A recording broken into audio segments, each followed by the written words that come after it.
Well, welcome back, ladies and gentlemen, and you would join us back on the Locale Express, and we've actually managed to get the train rolling where we pass over beautiful Italian scenery. I think we're actually in Milan, the last time I checked. So it's time we all nuzzled down and actually had something a bit more nutritious.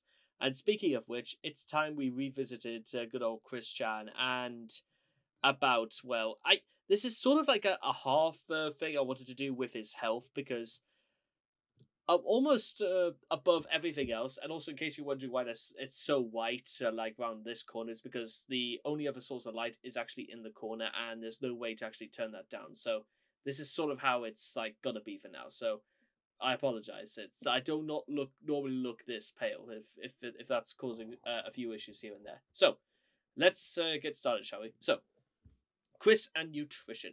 Health disclosure.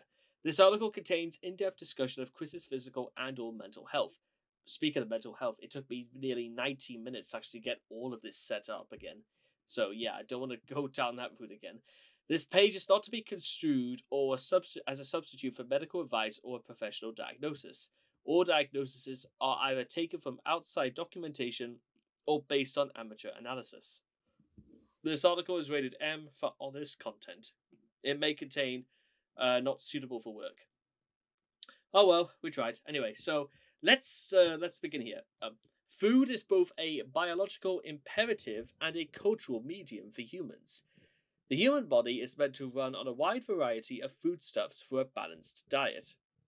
In fact, I'm even suspecting if you I'll zoom this in a bit more just to make sure you guys can see it properly. There we go. And cultures around the world have created a multitude of dishes using available ingredients, mostly from animal and plant sources. But most recently, food has become industrialized, and this industrial process makes food cheaper and tastier, to the love of our hero Chris. Unfortunately, this industrial Western diet doesn't always carry the best nutrition. Case in point, you just need to look at this monstrosity with cheese and nachos. I mean, I don't really eat nachos or a lot of Mexican food because my colon it really cannot handle spicy food. I'm just putting it out there. Something different today that Chris made for lunch. I've been re-binging Kim Possible on Disney Plus, so I love KP a lot. If you're seeing this, two soft shell tacos and one order of nachos. I made a nacho, which literally just looks like he just ordered this from Taco Bell. Yeah, he literally did order this stuff for Taco Bell. Soft shell taco topped with tortilla chips straight out of Kim Possible. Um, I guess it okay for having lettuce on it, but it's literally just ugh. You know what I mean? I wouldn't eat that if I'm being completely honest. And this is again the thing you're gonna have to learn a little bit later, guys. Is that when in later in life when you sort of learn to take care of yourself, you've also got to know the very basic things is to know the very diet you're living on. These sort of things matter a lot more than you probably would think otherwise, especially when it's in consideration for this. Cooking abilities. Chris claims that he cooks for himself 4 or 5 times a day. To be honest, I think that's a bit much even for an American diet. But there you go. Making his cooking a major source of his nutrition. So he claims. He has said that he took home EC classes in school and that he owns cookbooks. However, when Jackie asked him to cook spaghetti, an incredibly basic dish, mind you, in a YouTube video, he dodged responsibility. Oh, yeah, he dodged responsibility by claiming that Barbara had blocked the kitchen up with the junk. Well, technically, what Chris said is that he was going to make spaghetti, but Mama put a whole bunch of crap in the way. So yeah, so he did, he said he mimed the act and microwaved some canned spaghetti and meatballs. It can be deduced from this that Chris can't or doesn't cook, and simply buys microwavable meals every time he claims to be eating at home. Never mind the fact that even when he was miming something, he claimed he was too lazy to just, make his own meatballs and instead just went in for some, tinned Swedish meatballs. Chris was even too lazy, even in his own imagination, to try and actually make some freshly made meatballs. That is astounding to his laziness. In a letter written to Kelly Sheridan that was posted to Twitter, Chris claimed to have taken up basic cooking skills as a way to keep his mind more active. Well, yeah, you want to run that by me one more time, Chris? In addition, Bob no longer cooks for Chris after he and Bob had turned down a spaghetti meal she had offered them. A turn down he claimed to have deeply apologized for, making it even less likely that Chris eats anything that requires to be cooked, let alone anything that requires time and preparation to be made. Way to go, Chris. Fast food. Okay, this is going to be interesting. As a result of his minimal cooking skills, and due to how even the simplest of tasks tire him so, Chris often prefers to eat out over making food by himself. He is an infamous fast food lover, eating either at McDonald's, Burger King, or some other fast food restaurant at least once a day. Like, maybe it's for the better that Chris is currently incarcerated, because you really think this. I mean, if he lived in the UK, there's absolutely no way he would have been able to get away with that, because the economy would have bitten him on the arse big time, and there's literally nothing else Chris could have done. Or some other fast food restaurant at least once a day. He has been known to dine out up to 4 times a day. The fact that he's merely fat and not morbidly obese with such an awe-inspiring calorific intake and an active lifestyle suggests a fairly high metabolism, one which will almost certainly not last indefinitely. The frequency of his fast food trips was confirmed in 2015 when a Kiwis Farms user sent him $500 to see what he would do with it. Some places Chris likes to eat: McDonald's, Burger King, restaurants, grocery stores, kitchen, or in his bedroom. To be honest, I cannot think of any other time when I would maybe go to a restaurant maybe once every 10 weeks. McDonald's, the last time I was at a McDonald's was about 10 months ago. Burger King 4 years ago. Grocery stores, because I prepare all my own lunches and that when I go to work. Kitchen, well, since we got a new pup, she kind of likes to run amok in the kitchen. She basically owns the kitchen. Bedroom, nothing except snacks, but that's again very, very rare nowadays. It's again just if this was still 2.5 years ago, it would have been a little bit different, because I would have mostly just had my room. But times changed and all that. Consumption of food. With many, many times, Chris has been shown to be a glutton for all kinds of food, eating excessively in public places and during parties. His complexion also gives insight to his daily nutrition, often showing various signs of acne and acne scarring. His most probable nutritional intake is as follows. Breakfast. Often nothing, because he usually sleeps from 6 a.m. till noon. But when he doesn't do that, he travels to McDonald's or another fast food restaurant with a breakfast menu. Lunch. Something quick at home or fast food. Dinner. Dine out at a fast food place with family or have a poorly cooked microwavable meal. Also, ladies and gentlemen, I just want to emphasize something. People say that literally microwave meals, if you have literally no other choice, but I've not had a microwavable meal for literally 3 years was the last time I had one.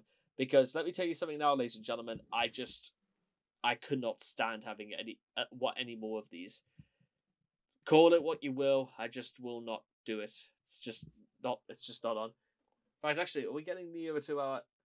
Hello? Bloody thing, we'll never get there in time.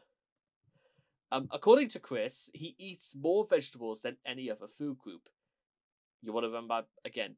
That wouldn't explain a lot. The veracity of this statement is dubious, given what is known about Chris's medical history and health in general, as well as his tendency to lie. During the father call, Chris told Casey's father that he was prescribed Lipitor for his high cholesterol. He claimed that he stopped taking the drug in around fall of 2009, but whether he was being honest, especially given the number of obvious lies he told about his health in the course of the rest of the call, is uncertain. When Chris admits to going to McDonald's regularly for his meals, including the time in the father call, He will often fall back on another lie that he only eats the salads provided and drink the lemonade, which is ironic since when McDonald's salads were still around, they were actually proven to contain more calories than an average Big Mac meal, due to the sauce that came with them. That is true. Absolutely insane. Chris also seems to be under the impression that lemonade is healthier because it has, or at least tastes vaguely like, lemons, despite them being just as unhealthy as any other type of soda. I do not know how Chris could even begin to come to such a conclusion as that, but there you go. In 2016, he began listening to oh Jesus, not this. He began listening to subliminal frequency hypnosis videos under the false belief that they would improve his health. Because in Chris's state of mind, literally finding a quick and easy way out of everything is the only thing he could look forward to try to do. He liked videos such as lose weight super fast, eliminate armpit odor permanently fast. I'm guessing Chris did not like using, deodorant, I suppose, but who the hell? I don't understand that. Like, lower your blood pressure fast, hip hypertension treatment, and produce odorless farts fast. There is no sort of scientific and medical evidence that proves listening to binaural beats can do these things. The only real effect is hearing loss if listened to at high volume, and maybe a headache. In 2017, Chris had a brief online relationship with Jessica Quinn, who has a fat fetish, and influenced Chris with it, because Chris is a fucking idiot. The Sonichu comic features an obese Rosechew in issue 12. After their breakup, Chris consumed a large bowl of ice cream, then took a side photo of his gut saying, "This, right here, was all hers."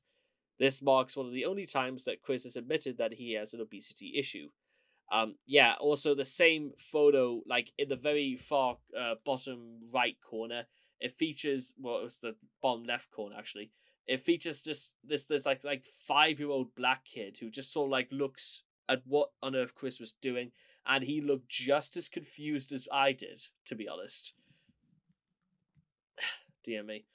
In 2019, Chris showed us his idea of a salad, mostly made of unhealthy ingredients like bacon bits and croutons. Yeah, Chris was going off some mental tangent about,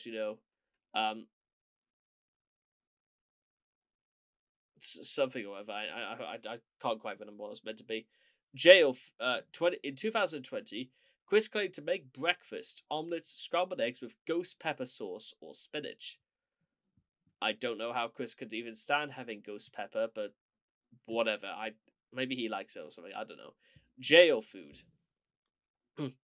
Now that Chris has been in jail for quite a while, I think it's like 430 days up to this point, it's safe to assume he has broken his long-standing policy of not eating prison food, and has entered the regular diet alongside all other inmates.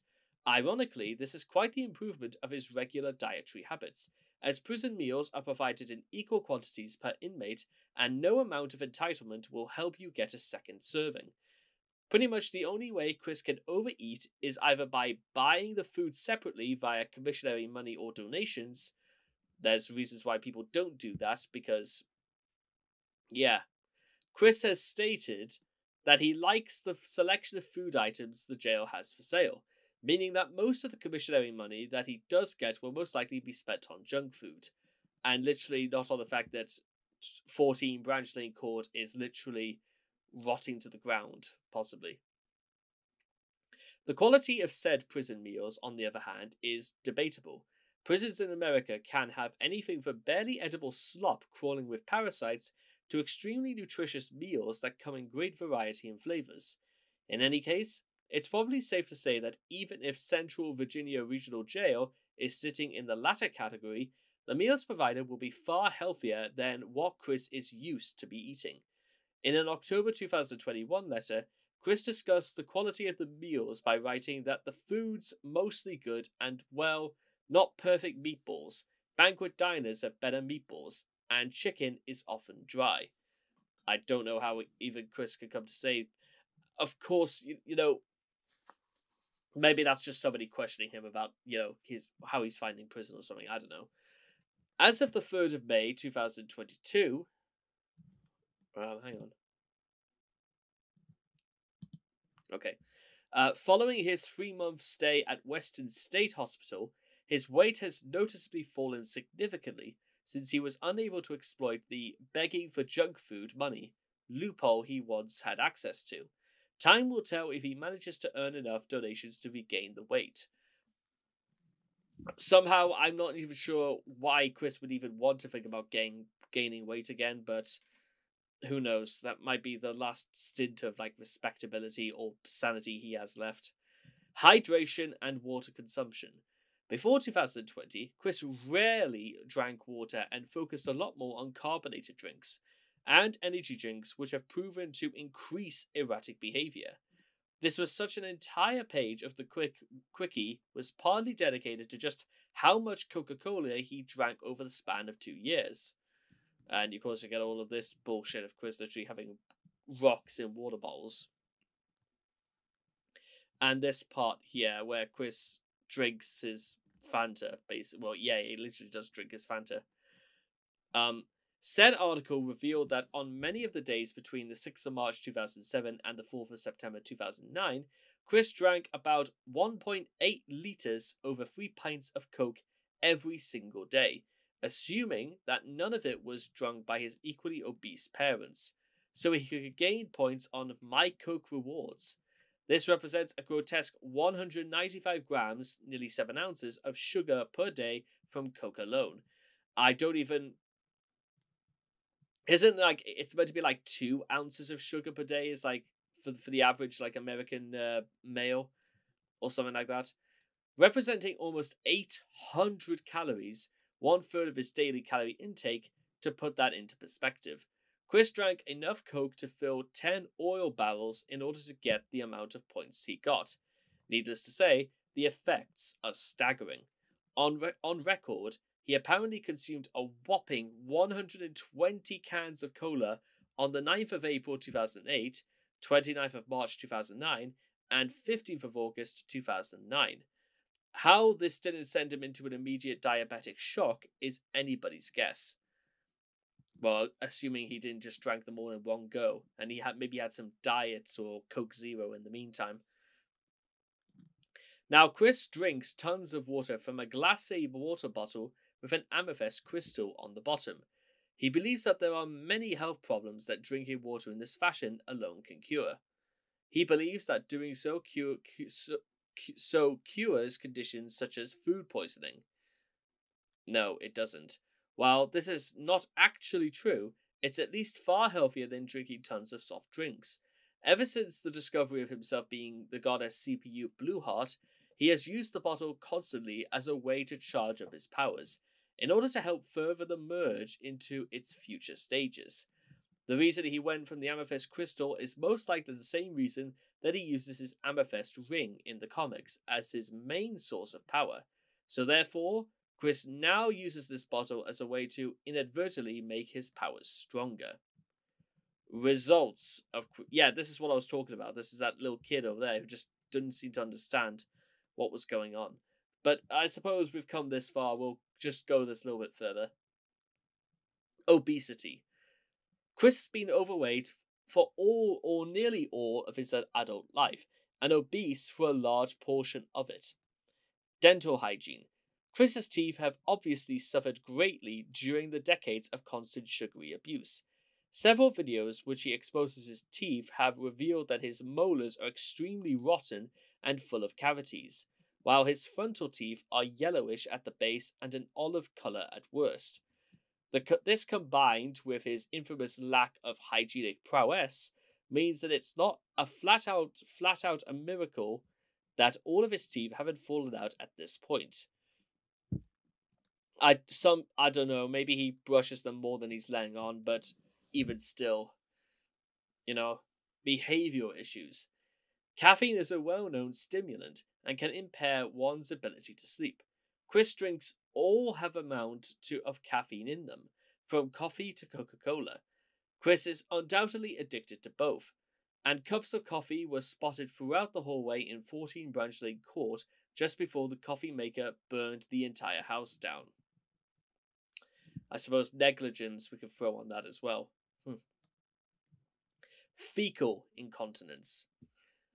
It is believed that Chris's diet is one of the causes for his fecal incontinence, the other one being ramming stuff in his rectum, as chronic constipation can be one cause of fecal incontinence.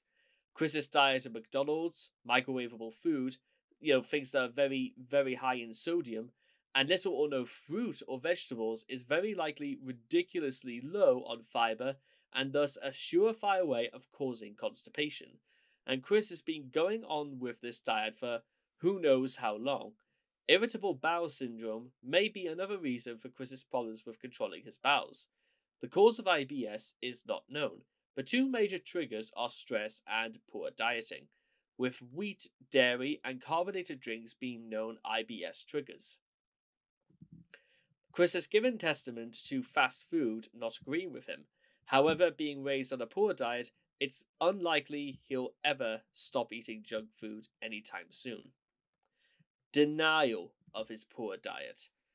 Chris often denies his diet is doing more harm to him than good. In The Father Call, Chris constantly lies about his poor eating habits to an unimpressed Matthew Devoria. At one point, he went off on a tangent about how he stuffed vegetables and fruits down his throat. This was after Matt metaphorically compared his daughter's book reading to how much candy Chris he definitely would consume. And there we go, ladies and gentlemen. That was Chris's view on nutrition. And I know perhaps maybe at one level you don't really need me here to tell any of you guys this. I think it's obvious what the problems really with Chris's diets are. And I'll just say this before, and I'll say it again anyway.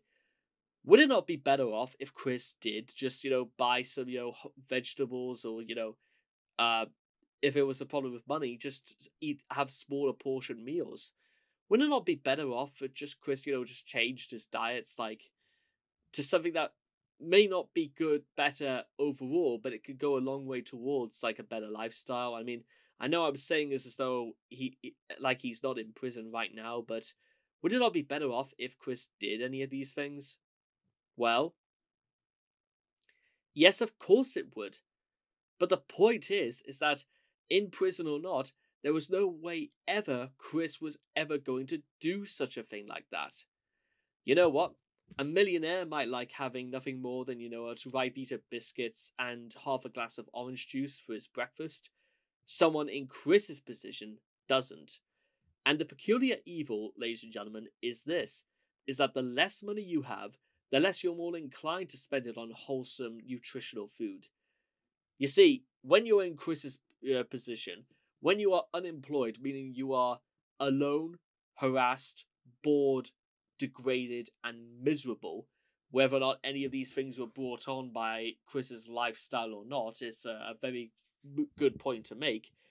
But it stands to reason, when you're any one of those things, you don't want to eat a wholesome nutritional food. You want something a little bit tasty. You know what I mean? It's not that, having soft drinks or caffeine or, Naccos is going to, improve Chris's life anytime soon. But it's the fact that they are nicer than many people would think so to, cold carrots, cold water, and brown bread. And the only reason I think I would ever mention anything like that at all is because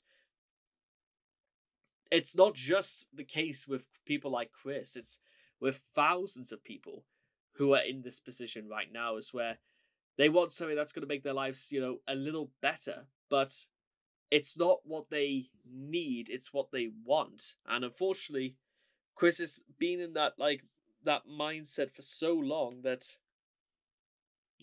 it's you get to the point where you're just doing things out of habit. Now, honestly, again, I consider myself very lucky that I broke away from a lot of my bad habits, because it wasn't making my life better. It was making things a bit bearable just because I had something to enjoy or to look up to. But even that was starting to show its true self and its ugly head round the corner. So you've only got a few choices, ladies and gentlemen. Carry on with that, or literally snuff the lid. So that's just about all I've got to say for that. And I hope all of you guys have enjoyed this article and this journey of listening to Chris's nutritional habits, or lack thereof, I suppose. And I will look forward to seeing all of you guys again in our next reading. Take care and good night.